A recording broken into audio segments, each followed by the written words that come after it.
नमस्कार।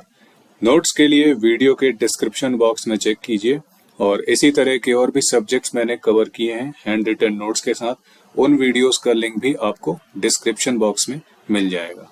Thank you so much. नमस्ते everyone, स्वागत है आपका स्टडी शॉर्ट में। यहाँ से हम देखेंगे मध्य प्रदेश में राजपूत काल, है ना। ये वीडियो सिर्फ इंट्रोडक्टरी वीडियो है। इसमें सिर्फ मैं राजपूत कौन कौन से राजपूत थे मध्य प्रदेश में और गुर्जर प्रतिहार कौन से थे ये मैं बताऊंगा। बाकी कलचुरी, चंदेल और परमार, मालवा का परमार ये मैं आगे बताऊंगा, है ना।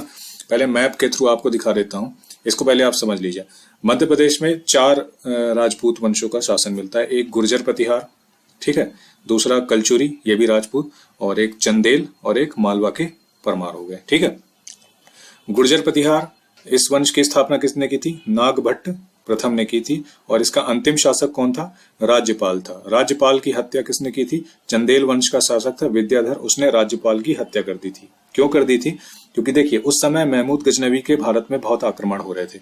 तो राज्यपाल जो था, जब महमूद गजनवी ने गुर्जर प्रतिहार वंश पे जब आक्रमण किया तो हुआ क्या था, राज्यपाल बिना लड़े ही भाग गया, बिना लड़े भाग गया। तो जब बिना लड़े भाग गया तो जो चंदेल वंश के हमारे विद्याधर थे, इनका मतलब राजपूती खून खौल उठा।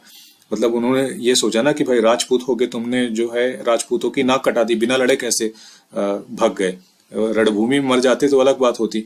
तो विद्याधर ने राज्यपाल की हत्या कर दी थी, ठीक है। तो गुर्जर प्रतिहार वंश का प्रथम शासक नागभट्ट प्रथम और अंतिम शासक राज्यपाल। उसके बाद आते हैं कलचुरी वंश। कलचुरी वंश जबलपुर और के क्षेत्र के आसपास इनका निवास स्थान था।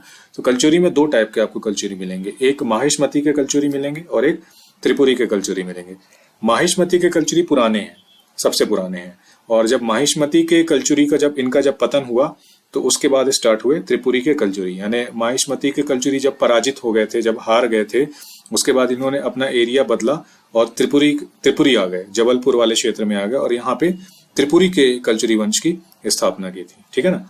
माहिष्मती का कलचुरी वंश चूंकि पुराना है तो इसका संस्थापक कौन था इसकी जानकारी नहीं मिलती है। त्रिपुरी का जो कलचुरी वंश था उसके संस्थापक वामराज देव को माना जाता है। कई किताबों में कोक्कल भी लिखा मिलता है। तो मैं आपसे ये रिक्वेस्ट करूंगा कि हिंदी ग्रंथ एकेडमी की किताब में जो भी इसके संस्थापक लिखे होंगे आप वो मानेंगे। अगर कोक्कल उसमें लिखा हुआ है तो आप कोक्कल मानेंगे, और अगर वामराज देव लिखा है तो वामराज देव मानेंगे। मेरे हिसाब से वैसे एग्जाम में 2 ऑप्शन नहीं आएंगे कि वामराज देव भी आ जाए और कोक्कल भी आ जाए, ठीक है। बहुत रेयर पॉसिबिलिटी है, लेकिन मान लीजिए ऐसी पॉसिबिलिटी बन ही गई, क्योंकि भाई एमपीपीएससी में कोई भरोसा नहीं है।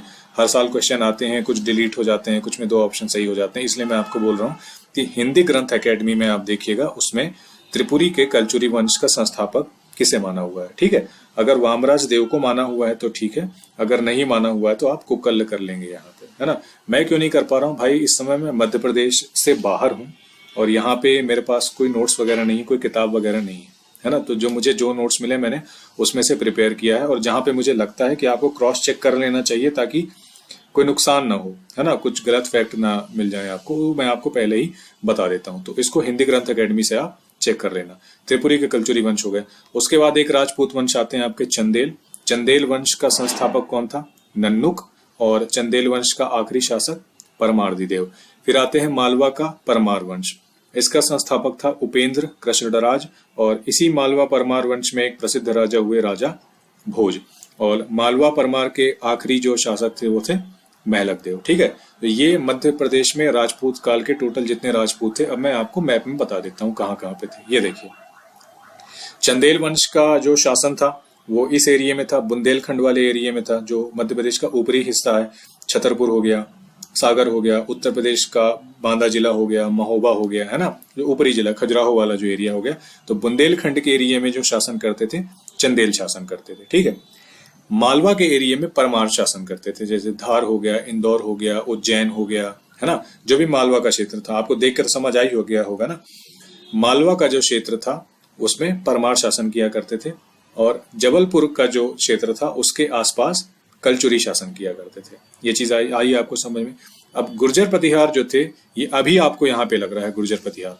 इसके पहले अभी यहाँ आपको ये चौहान दिख रहा है ना, चौहान वंश, तो पहले गुर्जर प्रतिहार यहाँ पूरा कवर करता था। आपको दिखाता हूं, ऊपर थोड़ा जाएंगे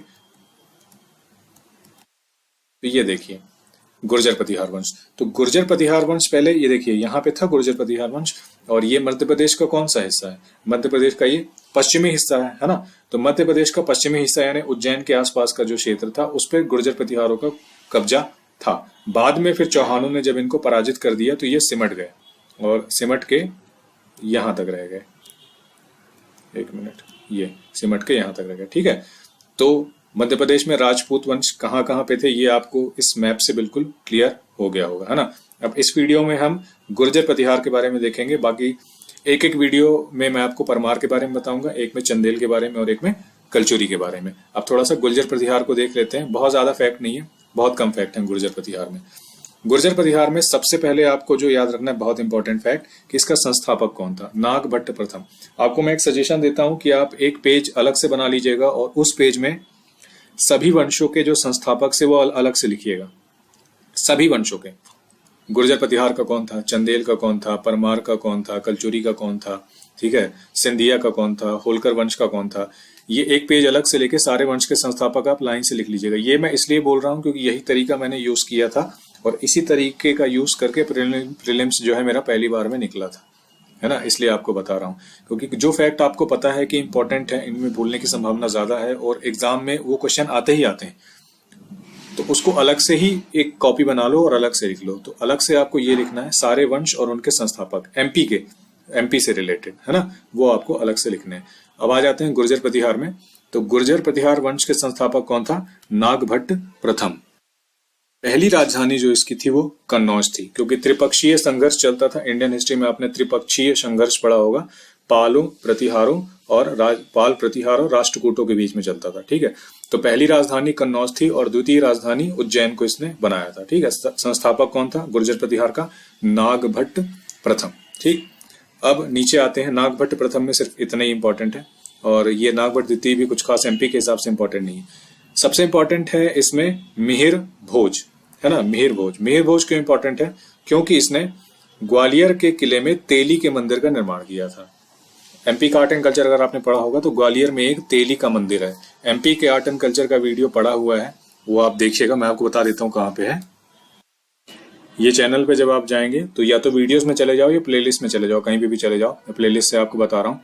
जब प्लेलिस्ट में जाएंगे तो ये प्लेलिस्ट मिलेगी, all in one MP 1 videos MP G K. एक मिनट यार, व्यू फुल प्लेलिस्ट, ठीक है। यहाँ पे आपको एक वीडियो मिलेगा, ये MPPSC prelims unit 1 Madhya Pradesh की कला संस्कृति पर्यटन जनजातीय व्यक्तित्व। इसमें जितने भी मध्य प्रदेश के किले हैं, मंदिर हैं, पर्यटन स्थल हैं, जो कुछ भी है वो यूनिट 1 के हिसाब से मैंने पूरा कवर किया है ना। तो इसको भी देख लेना तो थोड़ा सा और आपका कॉन्सेप्ट जो है वो क्लियर हो जाएगा, ठीक है। जैसे ग्वालियर का जो अभी आपको बताया किले में तेली के मंदिर का निर्माण किसने कराया था? मिहिर भोज ने कराया था। तो इसमें ग्वालियर के किले के बारे में और मध्य प्रदेश के और जो भी किले हैं, मंदिर हैं, उनके बारे में बताया गया। तो इस वीडियो को एक बार देख लेना, इनको नोट्स का रिवीजन कर लेना, तो और ज्यादा कॉन्सेप्ट जो है क्रिस्टल क्लियर हो जाएगा। तो गुर्जर प्रतिहार वंश में सिर्फ इतना इंपॉर्टेंट फैक्ट है, ठीक है, कि ग्वालियर के किले में इसने तेली के मंदिर का निर्माण कराया था और गुर्जर प्रतिहार का सर्वाधिक प्रतापी शासक था मिहिर भोज। काल था इसका 836 से 885। और एक और इसमें इंपॉर्टेंट फैक्ट ये कवर कर सकते हैं कि अरबी यात्री सुलेमान ने भारत की यात्रा की थी इसके ड्यूरेशन में। हालांकि ये इंडियन हिस्ट्री का पार्ट है और एमपी की हिस्ट्री से इसका कुछ लेना देना नहीं, इसलिए मैंने आपको बोला था कि एमपी की हिस्ट्री पढ़ने से पहले इंडियन हिस्ट्री पढ़ लीजिएगा। ये बाद का जो मध्यकाल है, मतलब पूर्व मध्यकाल का ये पार्ट है जिसमें कन्नौज का त्रिपक्षीय संघर्ष चलता है, उसमें है, जिसमें आपको पालों की हिस्ट्री पढ़नी पड़ेगी, प्रतिहार की हिस्ट्री पढ़नी पड़ेगी और राष्ट्रकूट की हिस्ट्री पढ़नी पड़ेगी। पाल, प्रतिहार और राष्ट्रकूट, ठीक है। जब ट्रीपार्टाइट स्ट्रगल जो चला था, त्रिपक्षीय संघर्ष, वहां पे आप इसको डिटेल में पढ़ेंगे कि मिहिर भोज कौन था, इसका बाप कौन था, किससे लड़ाई हुई, है ना। एमपी के रिस्पेक्ट में इसमें इंपॉर्टेंट सिर्फ इतना ही है कि अरबी यात्री सुलेमान ने भारत यात्रा की थी इसके काल में और ग्वालियर के किले में तेली के मंदिर का निर्माण इस मिहिर भोज ने कराया था, है ना। तो यहाँ पे ये खत्म होता है और नेक्स्ट वीडियो में हम देखेंगे कलचुरी वंश स्टार्ट करेंगे और पूरा कलचुरी वंश उसमें कवर करते हैं।